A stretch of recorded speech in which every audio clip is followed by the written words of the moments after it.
नमस्कार, जय हिंद। Welcome to Balaji classes. मैं भरत गुप्ता बालाजी क्लासेस में आपका एक बार फिर स्वागत करता हूं। प्यारे बच्चों, कैसे हैं आप? उम्मीद करते हैं स्वस्थ होंगे, मस्त होंगे। हमारा टॉपिक चल रहा था यूपीएससी के, हम क्वेश्चन करा रहे थे। हमारा टॉपिक था सेल। हमने 25 क्वेश्चन करा चुके थे। अब हम आगे देखते हैं 26 से।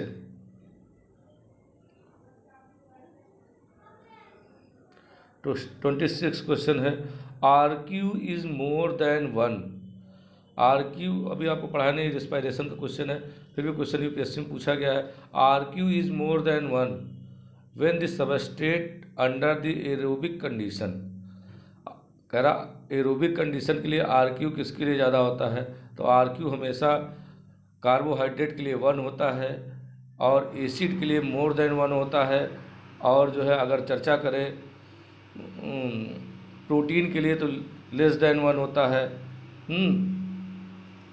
तो इसमें क्वेश्चन पूछा गया है मोर देन 1, तो मोर देन 1 किसके लिए होता है? High molecular weight organic acid, C option इसका करेक्ट है। क्योंकि आपको बताया एक कार्बोहाइड्रेट के लिए होता है और एक से कम जो है प्रोटीन के लिए होता है। चलिए अब चर्चा करते हैं 27 क्वेश्चन की। Synthesis of amino acid by mixture of gases under artificial condition was done by. अभी आपको बताए थे कि केमिकल इवोल्यूशन के संबंध में ओपेरिन ने घोषणा किया था कि ऐसे ऐसे जो है किस तरह से अमाइनो एसिड या न्यूक्लिक एसिड का निर्माण हुआ, ठीक है। और उसको प्रयोग के रूप में मिलर ने उसका प्रयोग किया था। तो वही क्वेश्चन पूछा गया है कि किसने प्रयोग किया था? तो मिलर ने प्रूव किया था कि नहीं, जो कह रहे हैं सही बात है, ठीक है। इसका डी ऑप्शन सही होगा, डी ऑप्शन सही होगा। चलिए नेक्स्ट क्वेश्चन देखते हैं 28 क्वेश्चन। क्वेश्चन है the unit of measurement in transmission of electron microscope. Microscopy का क्वेश्चन है, लेकिन हर बार पूछा जाता है, यूपीएससी में पूछा गया, वेरी इंपॉर्टेंट क्वेश्चन है। तो इसका फर्स्ट ऑप्शन करेक्ट है, 0.1.001। इसका फर्स्ट ऑप्शन इज करेक्ट है। इसको सही कर लीजिए, इसका फर्स्ट ऑप्शन सही है। चलिए 29 क्वेश्चन देखते हैं। इन mitosis the chromosome can be seen most distinctly during. कह रहा क्रोमोसोम को कब हम सबसे अच्छा देख सकते हैं? माइटोसिस में। तो माइटोसिस की चार अवस्था था, प्रोफेज, मेटाफेज, एनाफेज और टीलोफेज। और अगर सबसे लॉन्गेस्ट फेज की बात किया जाए तो हमने याद कराया था आपको प्रोफेज। सबसे स्मॉलेस्ट फेज की बात किया जाए तो एनाफेज। अब इसमें पूछा गया मोस्ट कहाँ, अगर क्रोमोसोम की बात किया जाए तो मेटाफेज स्टेज में हम क्रोमोसोम की स्टडी करते हैं, क्योंकि इनका नंबर और शेप साइज अच्छा दिखता है, ठीक है। तो इसका क्वेश्चन का करेक्ट ऑप्शन होगा मेटाफेज, सी ऑप्शन। चलिए 30 क्वेश्चन के बारे में चर्चा करते हैं। इन पैकिटीन मियाटिक स्टेज थी। मियाटिक स्टेज के प्रोफेज 1 को हमने 5 स्टेज में बांटा था, जिसका ट्रिक था लेजी पगली दीदी। लेजी पगली दीदी प्रोफेज 1 को हमने बांटा था लैक्टोटीन, जाइगोटीन, पैकिटीन, डिप्लोटीन डाइकाइनेसिस, लेजी पगली दीदी। अब पूछा पैकिटीन स्टेज में मियाटिक डिवीजन में क्रोमोसोम अपीयर होते हैं, क्या होता है, किस स्टेज में अपीयर होते हैं? तो आप बताएंगे टेट्राड फॉर्म हुआ था। होमोलॉगस पेयरिंग क्रोमोसोम की हो गई थी प्रोफेज में और टेट्राड फॉर्मेशन मतलब लॉन्गिट्यूडनल स्प्लाइटिंग हो गई थी क्रोमोसोम की, और एक क्रोमोसोम 4 क्रोमेटिड्स में बढ़ गए थे। अब दोनों पास पास आ गए थे, ठीक है। और अब पैकिटीन स्टेज में क्रॉसिंग ओवर की क्रिया होने वाली थी, ठीक है। तो क्रॉसिंग ओवर की क्रिया किसमें होती है आपको बताए थे हम, ठीक है। अगर नहीं आप देखे हैं तो प्लीज़ हमारा वीडियो जाके देखें, ठीक है। तो इसका करेक्ट ऑप्शन है पैकिटीन स्टेज में क्या होता है? इसका करेक्ट ऑप्शन है सी, टेट्राड फॉर्मेशन होता है। 4 स्टेज फॉर्मेशन होता है। चलिए अब नेक्स्ट क्वेश्चन 31 की देखते हैं। Operon theory about origin of life is based upon, आपको बताया थे किस पे बता, केमिकल एवोल्यूशन। बहुत इंपॉर्टेंट क्वेश्चन, देखिए 2-3 बार आ चुका है क्वेश्चन, किसी न किसी फॉर्म में 2-3 बार आ चुका है। तो केमिकल एवोल्यूशन से रिलेटेड था, सी ऑप्शन करेक्ट है। चलिए अभी आपको अब एवोल्यूशन पढ़ाएंगे, बढ़िया चैप्टर है, अच्छा है, खूब क्वेश्चन पूछा था। Oxysome are made up of, oxysome are made up of, oxysome किस में मेड अप,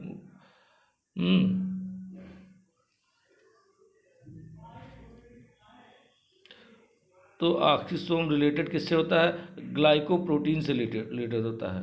किससे रिलेटेड होता है, क्वेश्चन बढ़िया है, पूछा गया है, पूछा जाएगा, याद रखिएगा इसको। ग्लाइकोप्रोटीन से रिलेटेड होता है ऑक्सीसोम। चलिए नेक्स्ट क्वेश्चन, पराक्सीसोम एसोसिएटेड विथ, पराक्सीसोम किससे रिलेटेड होता है,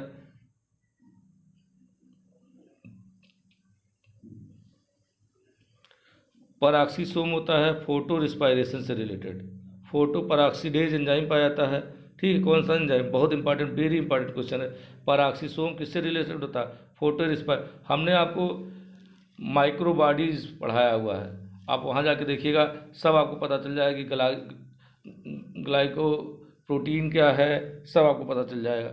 पराक्सीसोम क्या है, स्पेरोसोम क्या है, लोमासोम क्या है, ट्रांसासोम क्या है, सब आपको पता चल जाएगा। पराक्सीसोम किससे रिलेटेड होता है, फोटो रिस्पायरेशन से रिलेटेड। तो इसका करेक्ट ऑप्शन किससे है बेटा, डी ऑप्शन सही है इसका। चलिए नेक्स्ट क्वेश्चन देखते हैं। लाइसोसोम उत्पन्न किए जाते हैं, ये बढ़िया क्वेश्चन है, गाल्गी ऑपरेटस से। 2000 में क्वेश्चन पूछा है, लाइसोसोम का निर्माण किससे होता है, गाल्गी ऑपरेटस से। इसका सी ऑप्शन करेक्ट है, 34 का सी ऑप्शन करेक्ट है।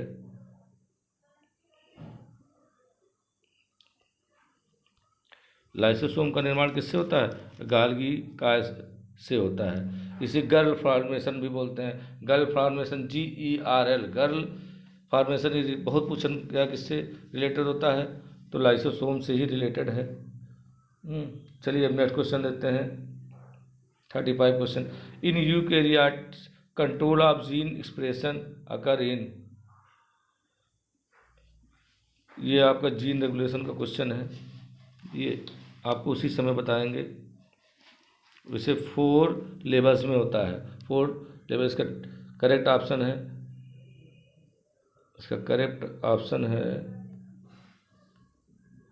चौथा ऑप्शन, 4 लेवल में होता है।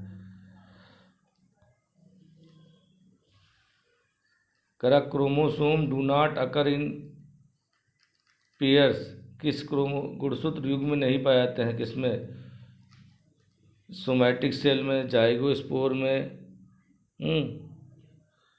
ऊ स्पोर में, बाइस्पोर में।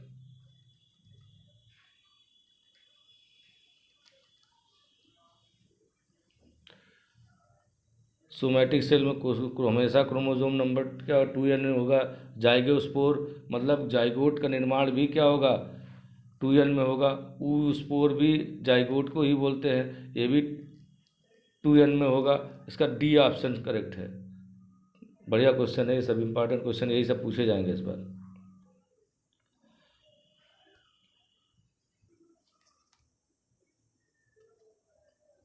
चलिए 37 क्वेश्चन देखते हैं। नेक्स्ट क्वेश्चन है read the following statement and select your correct answer on the basis of the code given below the statement. अब सर्टेन रीजन टाइप क्वेश्चन है। चलिए क्वेश्चन दिया है, centromere is concern with the splitting of chromosome. कह रहा centromere concern है splitting of the chromosome. इसका reason क्या दिया, oxysome is present in the centromere, oxysome नहीं पाए जाते हैं, रीजन तो पहले ही गलत हो गया। असर्टेन देखते हैं, centromere is concern with splitting of the chromosome. Centromere केवल स्प्लाइटिंग ऑफ क्रोमोजोम के लिए ही बने हैं, नहीं भाई, सेंट्रोमियर स्प्लाइटिंग ऑफ क्रोमोजोम में भाग नहीं लेते हैं। दोनों both are false, A and R true, ये गलत option. Both A and true, ये भी गलत। A is true but R is false, both, इसका डी ऑप्शन सही है। दोनों, इसका असर्टेन भी गलत है, रीजन भी गलत है। तो इसका डी ऑप्शन सही होना चाहिए। चलिए हम 38 क्वेश्चन देखते हैं। 38 क्वेश्चन है हमारा,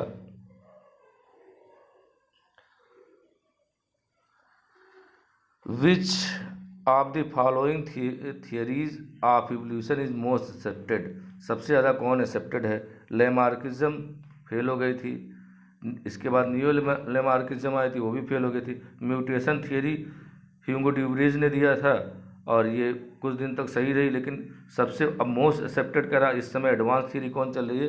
synthetic theory. D option is correct. देखिए बहुत बढ़िया क्वेश्चन है, ये आएगा, पक्का आएगा। 95 और 2000 में पूछा गया क्वेश्चन है यूपीएससी का। तो मोस्ट एक्सेप्टेड थियरी कौन सा है बेटा? Synthetic theory. तो इसको याद कर लीजिए, प्रैक्टिस कर लीजिए, डी ऑप्शन सही है। चलिए नेक्स्ट क्वेश्चन देखते हैं। 39 है, Francesco Redi proposed abiotic theory उन्हें दिया था। Theory of spontaneous generation, C option is correct. इसका एबायोटिक थ्योरी दिया था इन्होंने। ये आगे इवोल्यूशन और जो है ओरिजिन ऑफ लाइफ भी आपको पढ़ाएंगे अभी। 40 क्वेश्चन देखते हैं, लास्ट क्वेश्चन है हमारा। In which of the following phase DNA is usually synthesised. आपको बता चुके हैं डीएनए सेल साइकिल के किस फेज में सिंथेसाइज हुआ था। हम बता दें G1 S G2 M। इस सीरियल हमेशा याद रखिएगा। G1 फेज में क्या हुआ था? आरएनए की सिंथेसिस होती। यस फेज में हमारा डीएनए का रेप्लिकेशन हुआ था। और क्या हुआ था? हिस्टोन की सिंथेसिस हुआ था। और क्या हुआ था? डीएनए प्लस हिस्टोन की बाइंडिंग हुई थी। G2 फेज में ट्यूबुलिन प्रोटीन और आरएनए की सिंथेसिस पुनः हुई थी। तो इसका करेक्ट ऑप्शन है, इसका करेक्ट ऑप्शन है बेटा S phase, C option is correct.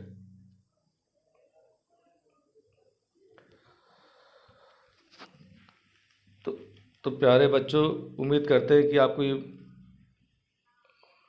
ये वीडियो आपको पसंद आई होगी, ठीक है। और ये आपके लिए बहुत हेल्पफुल है। अभी आपको एक दिन में आगे वीडियो लेके आएंगे, एक आधे घंटे 40 मिनट केवल क्वेश्चन डिस्कस कराएंगे। 50 क्वेश्चन 40 क्वेश्चन इस तरह से, क्योंकि केवल सिलेक्शन आपके लिए ही ज़रूरी नहीं है, सिलेक्शन दिलाना हमारी जिद है, आपको सेलेक्ट करना हमारी जिद है। चलिए इसी के साथ विदा लेते हैं। जय हिंद, जय भारत।